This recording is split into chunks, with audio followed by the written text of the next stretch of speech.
Buenos días, especialmente mi reconocimiento y agradecimiento al doctor Moisés Martínez por la invitación que me hizo para asistir a este Congreso Boliviano de Reumatología. Y por supuesto, desgraciadamente no he podido asistir por motivos personales, por lo tanto lo que voy a hacer es dar mi presentación. Tenía dos presentaciones, pero la voy a condensar en una sola y la he titulado Aspectos clínicos de laboratorio y terapéuticos de las espondiloartritis. Más o menos me va a llevar unos 45-50 minutos. Y lo que voy a tratar es una descripción de las características generales, ya sea clínica, laboratorios o el tratamiento de este gran grupo de enfermedades inflamatorias de tipo articular que se caracteriza fundamentalmente por comprometer las articulaciones axiales, tanto las articulaciones sacroiliacas como la de la columna dorsal.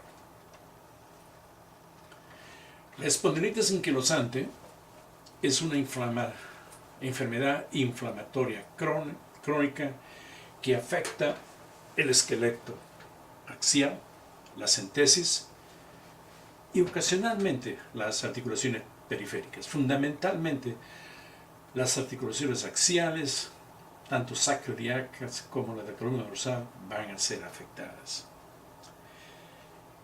Cuando se trata de la espondilitis anquilosante, esta es una enfermedad de tipo primario, pero también puede afectar otros tipos de espondiloartritis, especialmente aquella que se observan dentro de la psoriasis o dentro de enfermedades intestinales de tipo inflamatorio. O sea que podemos tener un compromiso espondilítico primario en que no hay una enfermedad secundaria asociada, o una espondilitis anquilosante secundario cuando se asocia a otra enfermedad sistémica, tal como la psoriasis, tal como la de Crohn o la colitis ulcerativa.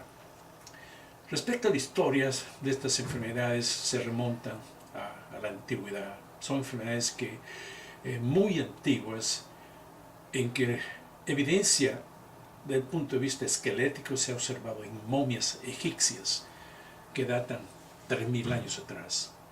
Sin embargo, el primer caso bien documentado de espondilitis anquilosante ocurrió allá en el año 1691. Hay una serie de entidades que se agrupan dentro de este grupo, como la espondilitis anquilosante, la artritis reactiva, las artritis psoriáticas, que antes se clasificaban estas últimas como formas atípicas o formas especiales de artritis reumatoidea. Pues, sin embargo, hoy en día vemos que estas enfermedades, tales como la artritis reactiva y sobre todo la artritis psoriática, son enfermedades distintas, muy diferentes a la artritis reumatoidea. Moll y Rife, un par de investigadores ingleses de la Universidad de Leeds, jugaron un papel fundamental en caracterizar este gran grupo de enfermedades inflamatorias articulares. En los años 60, ellos introdujeron el concepto de espondiloartritis seronegativas, incluyendo a un grupo de enfermedades reumáticas que se caracterizaban por compartir muchas manifestaciones clínicas, radiológicas y serológicas, así también como una agregación familiar aumentada y una predisposición genética. Inicialmente, en este grupo de la espondiloartritis incluía la espondilitis anquilosante idiopática, la artritis psoriática, la enfermedad de Reuters, colitis ulcerativa, la enfermedad de Crohn, la enfermedad de Whipple y el síndrome de Behçet. Eso fue inicialmente. Sin embargo, debido a la falta de asociación que existe entre la enfermedad de Whipple y el síndrome de Behçet con el antígeno histocompletar B27, estos desórdenes fueron excluidos. En el año 1971-1974, publicaciones clásicas hoy en día que se publicaron tanto en el Lancet como en el New England Journal of Medicine, por primera vez se publica la asociación entre el antígeno histocompatibilidad HLA-B27 y espondilitis anquilosante, tanto en un grupo de pacientes en Los Ángeles como otros en Londres. La asociación bastante fuerte. Subsecuentemente, esta asociación también se ha notado entre el B27 y la artritis reactiva, pacientes con uveitis anterior aguda y también con artritis psoriática. En estas diapositivas les presento el espectro de las enfermedades que se agrupan dentro del término espondiloartropatías o espondiloartritis. El grupo mayor quizás sea aquel de la espondilitis anquilosante y el grupo de espondiloartritis indiferenciada. Pero hay una serie de subgrupos, tanto como la artritis psoriática, la artritis reactiva, uveitis anterior aguda y enfermedad articular asociada con compromiso intestinal de tipo inflamatorio, tanto Crohn's como colitis ulcerativa. Dentro de las características generales de este gran grupo de enfermedades articulares de tipo inflamatorio, una característica fundamental es la sobreimposición de las manifestaciones clínicas. Así tenemos que el patrón de artritis periférica es generalmente asimétrico y afecta grandes articulaciones de miembros inferiores. Hay una tendencia a la sacroiliitis de tipo radiográfico, el factor reumatoideo generalmente está ausente, nódulos subcutáneos, que es muy característico de reumatoidea, generalmente están ausentes en los desórdenes que se agrupan dentro del término espondiloartritis. Muchas manifestaciones extraarticulares están presentes en varios miembros de este grupo, así también como un aumento en la agregación familiar y la asociación con el antígeno de histocompatibilidad B27. La etiología se desconoce, sin embargo, es bastante compleja, multifactorial, en la cual intervienen factores genéticos y factores ambientales. Como dije anteriormente, a comienzos de los años 70, en el 73, la asociación bastante fuerte entre estas enfermedades y el antígeno de clase 1, B27, fue descrito por primera vez. Sin embargo, más de 40 años más tarde, todavía nos queda mucho por comprender el mecanismo por el cual el antígeno de histocompatibilidad B27 predispone a un aumento de la susceptibilidad a la enfermedad. En la actualidad existen más de 100 subtipos del antígeno B27, siendo el subtipo B2705 el que tiene la asociación genotípica más fuerte con las espondiloartritis. Sin embargo, otros subtipos, tales como el 2702, el 2703, el 04 y 07, también se asocian con la espondilitis anquilosante. Ciertos subtipos, como por ejemplo el 2711, parece que previene la enfermedad. Todos los que le muestran esta diapositiva, comenzando por 05, 02, 03, 04 y 07, predisponen al desarrollo de la enfermedad, mientras que el 11 previene el desarrollo de la enfermedad.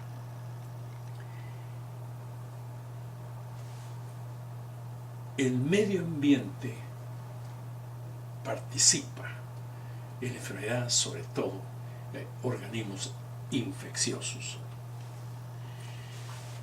Y el modelo animal de ratas transgénicas que expresan el antígeno humano B27 con la beta-2 microglobulina, este modelo animal desarrolla una enfermedad muy similar a la que ocurre en humanos con espondiloartritis. Y la severidad de la respuesta de la enfermedad clínica en estos animales se correlaciona bastante bien con el número de copias del antígeno B27 expresado en el animal transgénico. Estas ratas transgénicas para el gen humano B27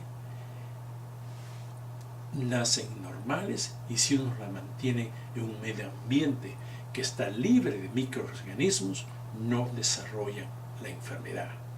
Sin embargo, una vez que son reintroducidas a un ambiente regular, o sea, un ambiente que no es microorganismos libres, y se exponen a bacterias, estas ratas van a desarrollar manifestaciones clínicas muy características de espondiloartritis, lo que sugiere una interacción bastante importante entre factores genéticos, en este caso el antígeno B27, y factores ambientales.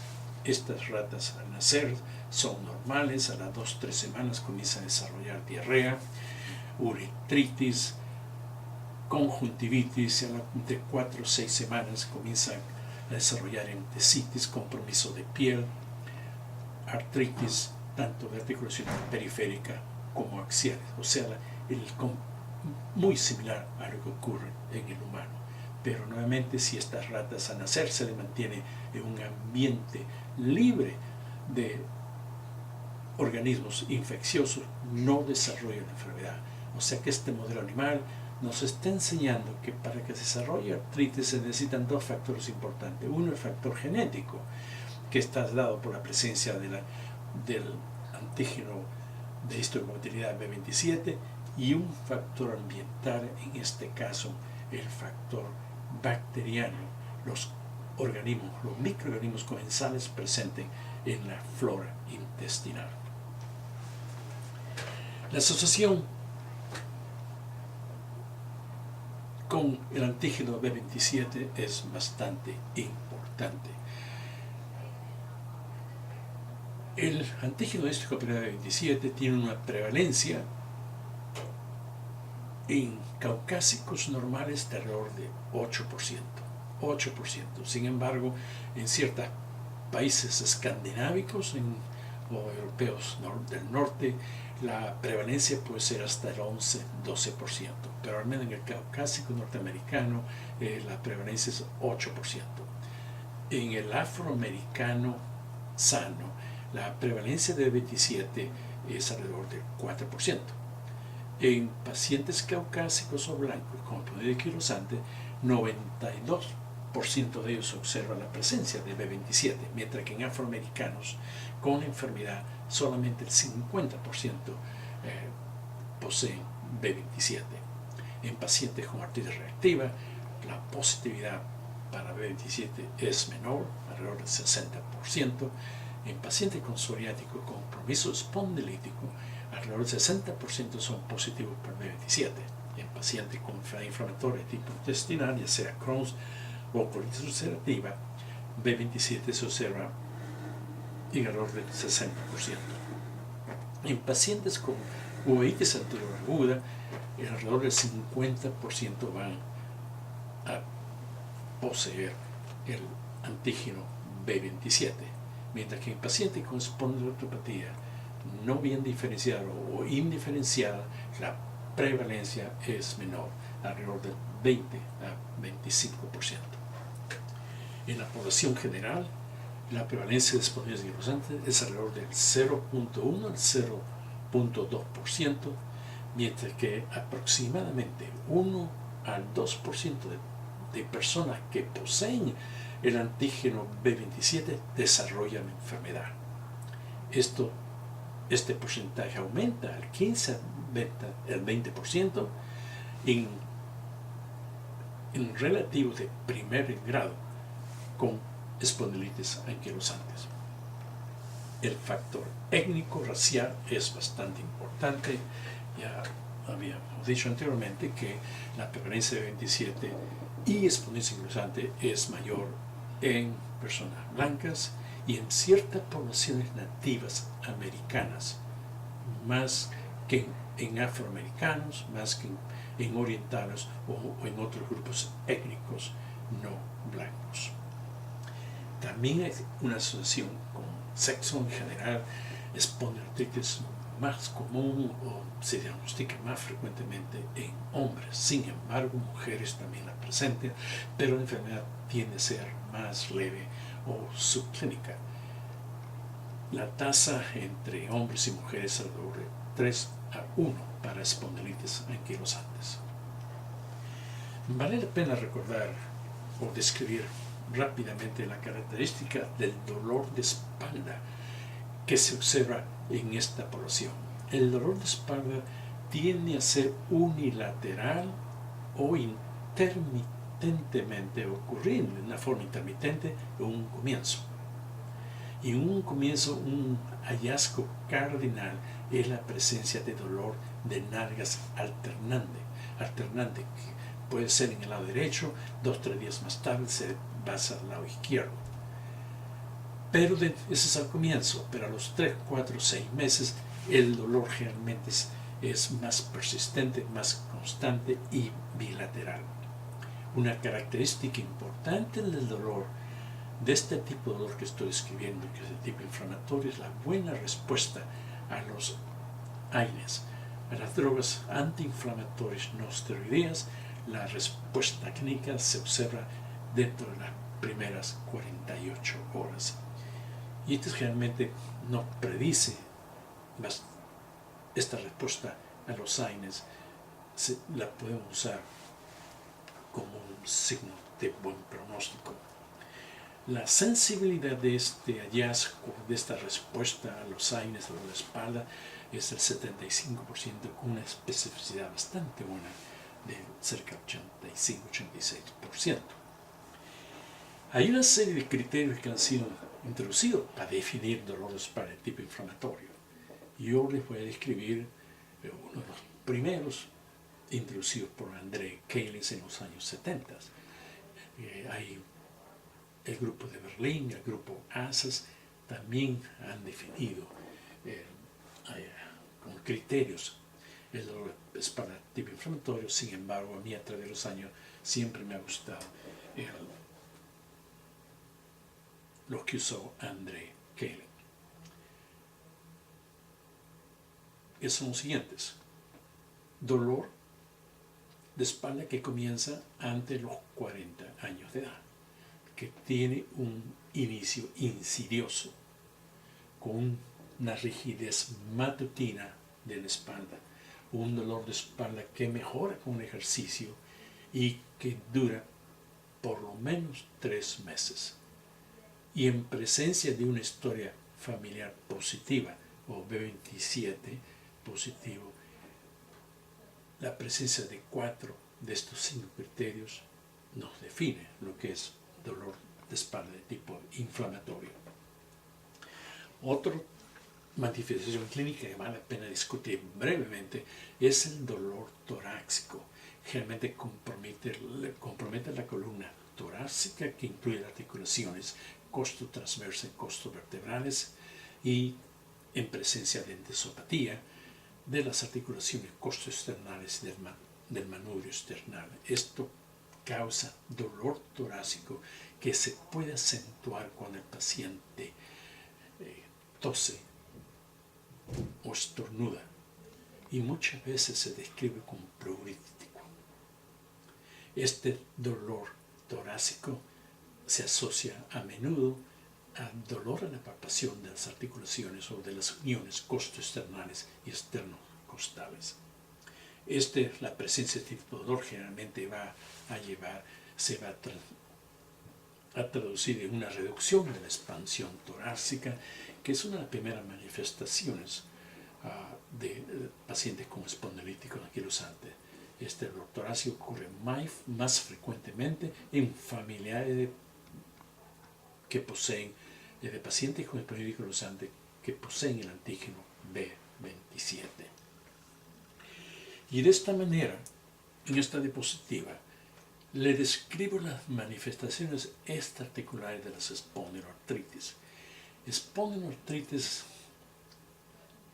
tiene como blanco las articulaciones centrales o axiales y periféricas, pero sin embargo es una enfermedad sistémica sistémica que puede comprometer en cualquier momento cualquier órgano, cualquier sistema, tanto genitourinario, piel, circulatorio, cardiovascular, intestinal, neurológico. O sea que estamos lidiando con una enfermedad sistémica que tiene como blanco mayor las articulaciones axiales y periféricas. Las entesitis es bastante comunes en este tipo de paciente y los sitios más comunes que comprometen son las uniones costoesternales, los procesos espinosos, las crestas ilíacas, las tuberosidades mayores trocantéricas, las tuberosidades isquiales, las tuberosidades tibiales y los tobillos, los talones. Manifestaciones clínicas conocidas, la tendinitis del tendón aquiliano y la fasciitis plantar. Radiográficamente podemos observar en nuestro paciente la presencia de espolones óseos en los sitios ya referidos. Articulaciones extraxiales comprometidas, generalmente hombros y caderas, que son las articulaciones más frecuentemente comprometidas en pacientes con espondilitis anquilosantes. Alrededor del 15% de pacientes van a presentar dolor en estas articulaciones. La enfermedad de la cadera es relativamente más común y puede ser la manifestación de inicio en pacientes, en niños, sobre todo en muchachos, en varones de 8 a 10 años de edad. La enfermedad de la cadera puede ser la manifestación más frecuente de la llamada espondilitis anquilosante juvenil. Estos niños con compromiso de cadera, generalmente, la gran mayoría de ellos van a poseer el antígeno B27 y van a ser, por lo general, serológicamente negativos para anticuerpos antinucleares. La segunda articulación más comúnmente comprometida es la articulación grande de miembro inferior, la rodilla. Las articulaciones temporomandibulares también se comprometen con relativamente frecuencia, alrededor del 10%. El compromiso ocular, la uveitis anterior aguda o iridociclitis es la manifestación extraarticular más frecuente que se observa en pacientes con espondilitis anquilosante o espondiloartritis. Entre el 25 al 30% de pacientes van a observar en algún momento o van a presentar en algún momento manifestación ocular de tipo inflamatorio, y la presentación clínica generalmente va a ser con compromiso ocular unilateral, el ojo va a estar doloroso, rojo y con compromiso visual leve o moderado, fotofobia y un incremento de la lacrimación va a estar presente. Si esto no es tratado o el tratamiento se retarda, el paciente puede desarrollar sinequias posteriores y glaucoma. Generalmente no existe una relación directa entre el compromiso o actividad del compromiso articular periférico o axial y las manifestaciones extraarticulares, sobre todo la uveitis. La mayoría de ataques generalmente cede en 4 a 8 semanas, generalmente sin secuela, si es que el tratamiento es dado de una manera temprana. Y la uveitis anterior aguda es más común en pacientes que presentan positividad para el antígeno B27 que en aquellos que son negativos. Compromiso cardiovascular generalmente es silencioso en un comienzo, pero eventualmente puede causar bastantes problemas. Compromiso aórtico es valvular, compromete a la aorta ascendente, insuficiencia vascular, anormalidades de conducción, cardiomegalia, pericarditis, generalmente son bastante comunes. En ciertas circunstancias, la ortitis puede preceder a las otras manifestaciones de la espondilitis anquilosante. Compromiso pulmonar es raro, pero se puede presentar y generalmente es una manifestación tardía y se caracteriza por una fibrosis progresiva lenta de los lóbulos superiores, generalmente 2 a 3 décadas después del inicio de la espondilitis anquilosante. Manifestaciones clínicas pueden estar asociadas tos seca generalmente, dificultad para respirar y algunas veces hemoptisis. Estudios de imágenes, sobre todo la tomografía computarizada de alta resolución, nos puede detectar la presencia de compromiso pulmonar intersticial en estos pacientes. Compromiso neurológico puede estar causado por fracturas, instabilidad de la columna, compresión de la columna o inflamación. Accidentes de tráfico o traumas menores pueden causar fracturas de la columna espinal. Los sitios más comúnmente comprometidos son la columna cervical en la C5, C6, la C6 a C7. Otra característica que se observa en estos pacientes, especialmente en pacientes con artritis psoriática, es subluxación de la articulación atlantoaxial.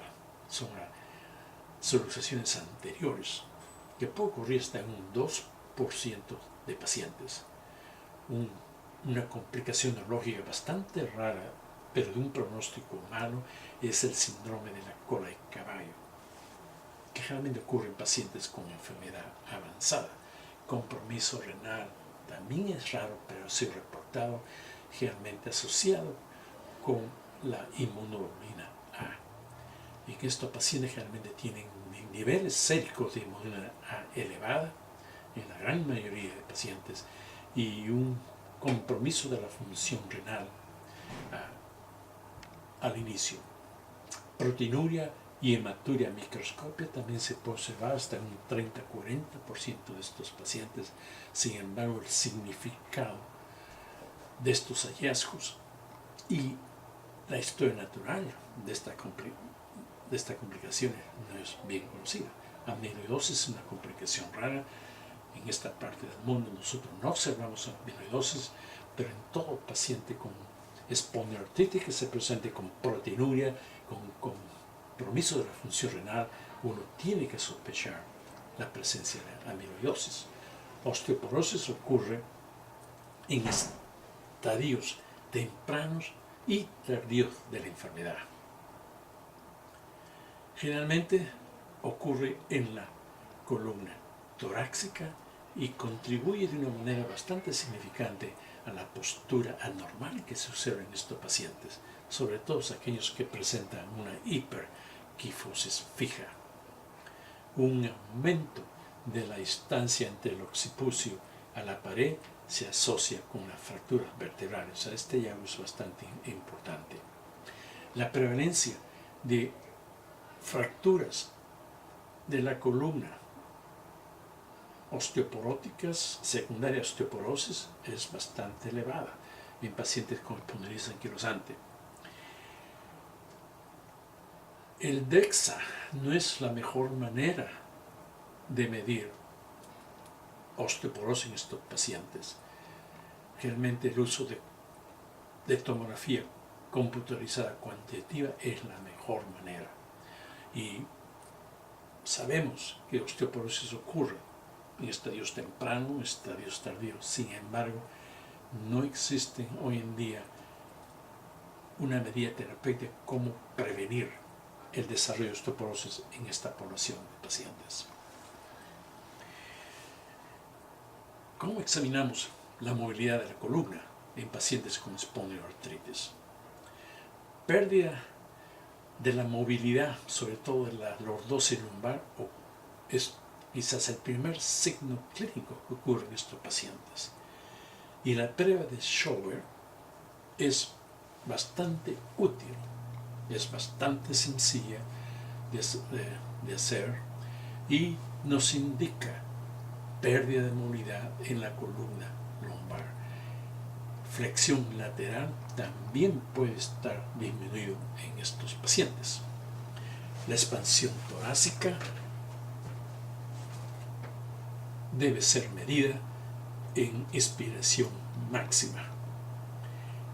Una reducción menor de 5 centímetros en personas jóvenes con un comienzo insidioso de dolor de espalda bajo de tipo inflamatorio crónico sugiere la presencia de espondiloartritis. Entesitis, ya hablamos de entesitis anteriormente, es bastante común, sobre todo el dolor de talón.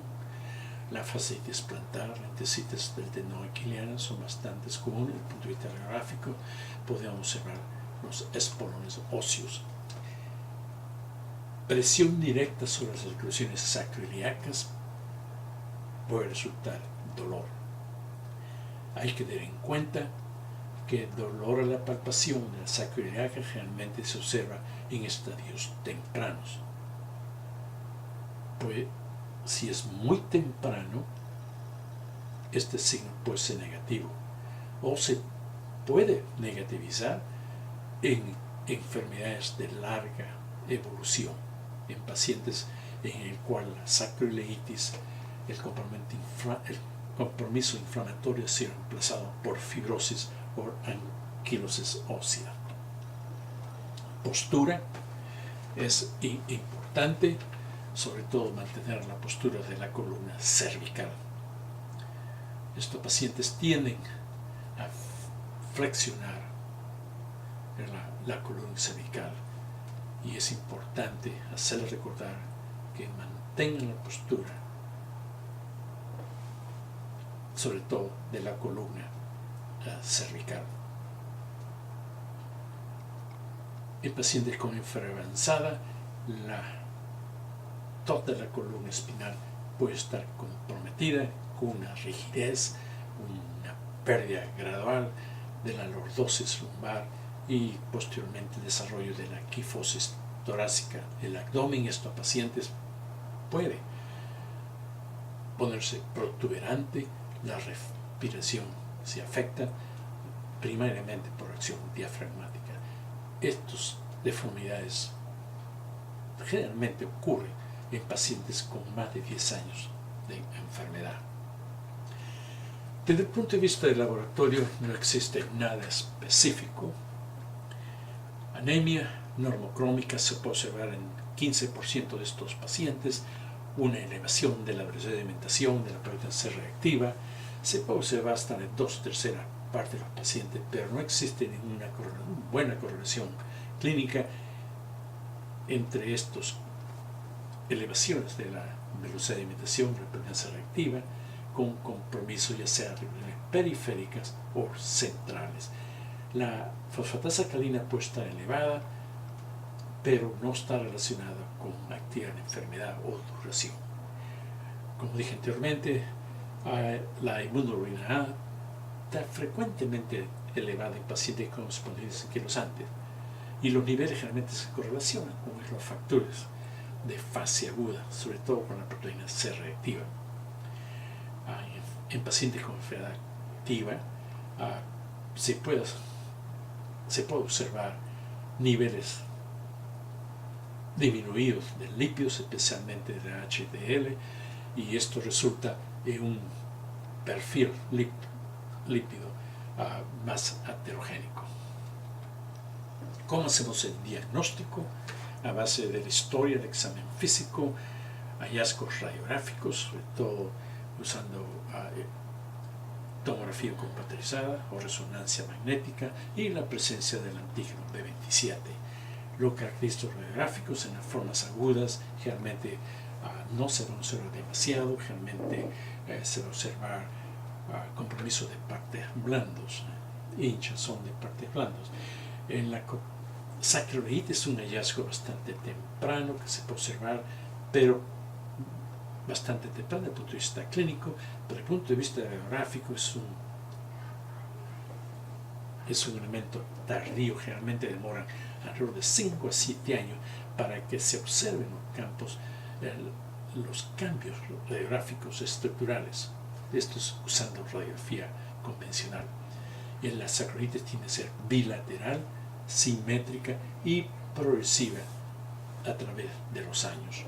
En la columna podemos observar erosiones, esclerosis, la presencia de sindesmofitos y en pacientes con enfermedad de larga duración, anquilosis. En estadios tempranos, los cuerpos vertebrales generalmente se ponen cuadrados. Esto es un hallazgo bastante temprano. Osificación del anillo fibroso va a conducir a la apariencia radiográfica de sindesmofitos. Y en pacientes con evolución de 20 a 25 años, el desarrollo y evolución y producción de estos sindesmofitos va a dar resultado en la llamada columna de bambú, que es una observación radiográfica tardía. Existen una serie de criterios diagnósticos para esta enfermedad. La historia del año 1961 en Roma, los primeros criterios, modificados por Nueva York, modificados nuevamente en el 64, el año 64, 84 en Nueva York. Los cambios radiográficos que se usan para establecer los criterios de clasificación. Los criterios de Roma, simplemente para que tengan una idea. Los de Nueva York, los modificados de Nueva York en el año 1984, criterios generalmente clínicos, dolor de espalda de más de 3 meses de duración, limitación del movimiento de la columna lumbar y disminución de la expansión torácica y el compromiso radiográfico, ya sea unilateral o bilateral. Estos son los criterios que hasta hoy en día se vienen usando. En el año 91 se introdujeron nuevos criterios. El grupo de estudio de espondilopatía europeo introdujo sus criterios de clasificación. El reumatólogo francés Amor también introdujo sus criterios, que pueden ustedes observar.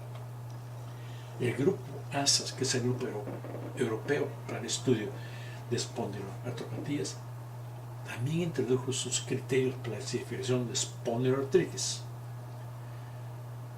ya sea en pacientes con sacroiliitis o con B27 o criterios clínicos en pacientes que solamente compromiso de articulaciones periféricas. El grupo ASA en años recientes ha introducido su clasificación, criterio de clasificación para espondiloartritis axiales. Y el mismo grupo ASA ha introducido recientemente los criterios de clasificación para espondiloartropatías periféricos. Todo esto nos está diciendo que los criterios están evolucionando. Aquí les presento característicamente el clínico de uno de nuestros pacientes con limitación de la fracción de la columna lumbar, columna de bambú y desaparición, fusión total de las regiones sacroiliacas, columna de bambú, fusión de las sacroiliacas, compromiso a columna cervical. Fíjense en la distancia pared occipital, tremendamente normal.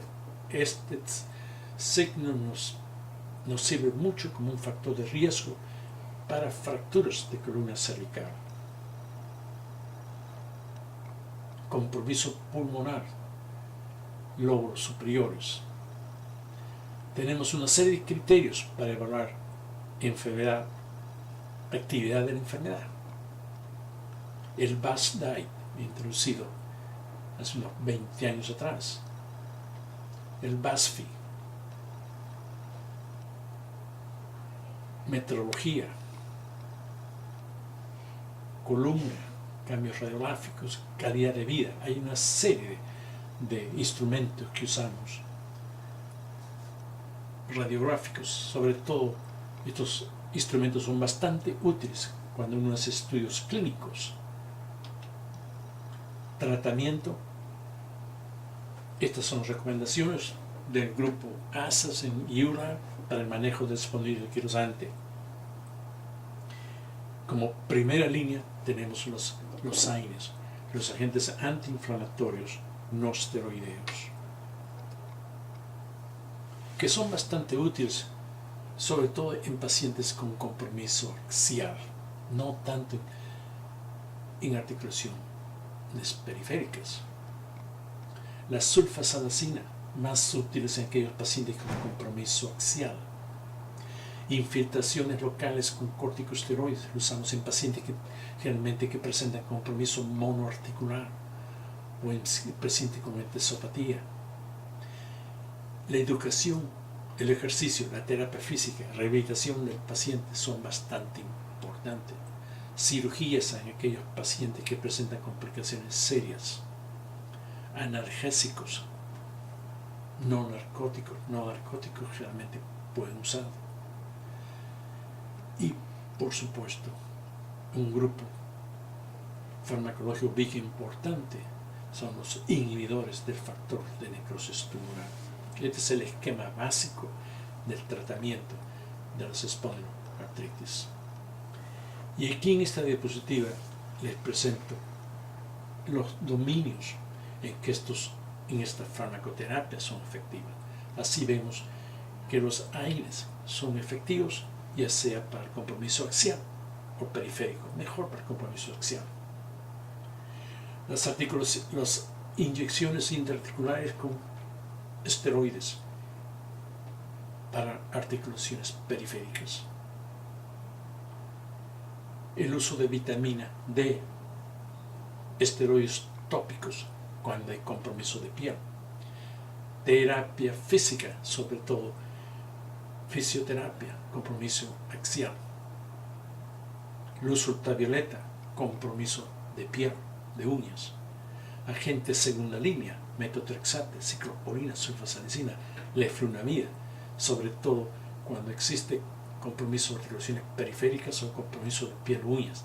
Y los biológicos, sobre todo los inhibidores del factor de necrosis tumoral, que son efectivos ya sea en compromiso de articulaciones periféricas o axiales, compromiso de piel o de uñas, con dactilitis y en pacientes con entesopatía.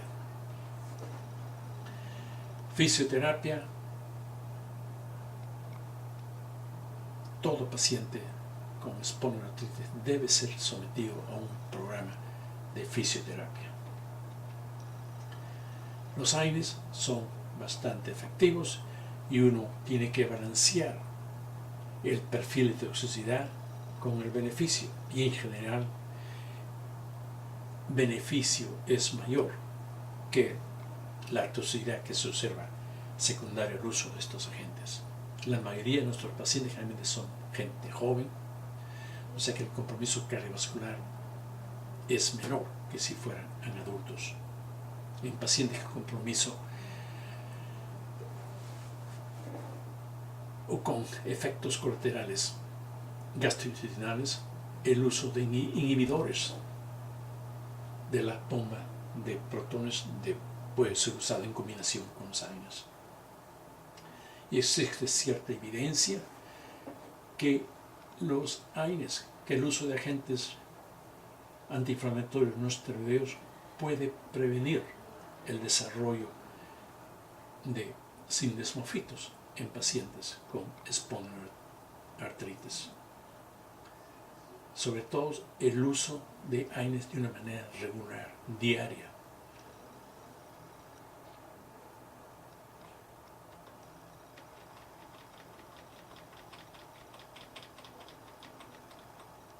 Estamos llegando al final de la presentación.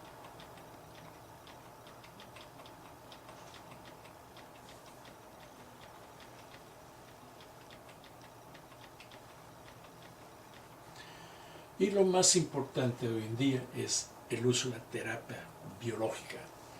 El beneficio es bastante comprobado. Tenemos 5 agentes en la actualidad bastante efectivos.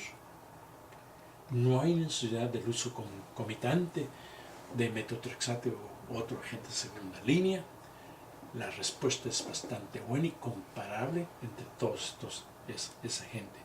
Y la mejoría es evidente a las 2 a 3 semanas. Sin embargo, los pacientes, la gran mayoría de ellos, tienden a relaxarse 3 a 6 meses después de la discontinuación del tratamiento.